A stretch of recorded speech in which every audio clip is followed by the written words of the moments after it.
তো আসলে অনেক সুন্দর হয়ে গেছো। এখন আর তোমার সাথে রোদে ঘোরাঘুরি করি না তো, বাসায়ই থাকি, তাই সুন্দর হয়ে গেছে।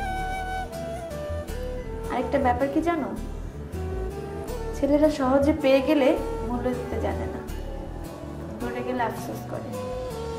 তুমিও দিন দিন চেঞ্জ হয়ে যাচ্ছ, আগের সহজ তুমি তাকে এখন আর পাওয়া যায় না। মেয়ে পড়ানোর জন্য নিজেকে স্মার্ট বানাচ্ছ, আমি কিন্তু আগে সেই সহজ সরল তুমিটাকেই ভালোবাসতাম। আমাকে গভীর রাতে অনলাইনে দেখলে তুমি শুধু একটাই প্রশ্ন করো, আবার কাকে খুশি করার দায়িত্ব নিলে? তোমার এই অভ্যাসটা কবে যাবে বলো? আচ্ছা, আমার মতো করে তাদের মনে ভালো করে দাও, তাই না? তুমি তো তুমি। প্রশ্ন আরো করছি, কিন্তু তার জবাব দিও। কোনো মেয়ের সাথে কথা বলো, আমার মতো কেয়ার করে, বকা দেয়, আর কেউ কি আমার মতো ভালোবাসো?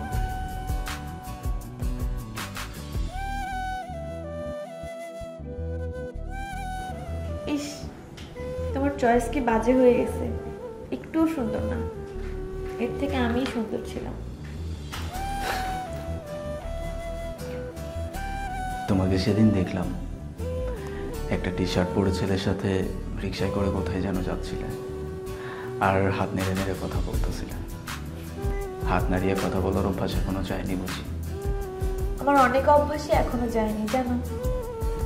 এখনো কোনো বিষয় নিয়ে কনফিউজড হয়ে গেলে সবার আগে তোমার কথা মনে পড়ে। সে সারা রাত তোমার সাথে কথা বলে, তাই না?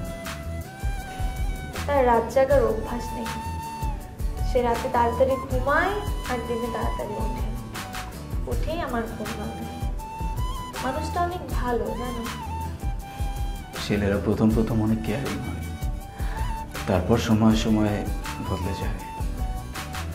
তুমি তো বদলাওনি, তোমার সাথে কথা বলার সময় মনে হয় তুমি সেই আগের মানুষটাই আছো। মনে আছে তোমাকে একটা মেয়ের সাথে ফোনে কথা বলতে দেখে অনেক কান্না করেছিলাম আমি, আর সেদিন তুমি আমায় প্রথম জড়িয়ে ধরেছিলে। এই অনুভূতিটা আমি কখনোই ভুলবো না। আর তুমি আমায় বলেছিলে তোমাকে কখনো ছেড়ে যাব না। যাক, মনে আছে তাহলে। চলো একটু বাইরে যাই, তোমার সাথে একটু হাঁটি।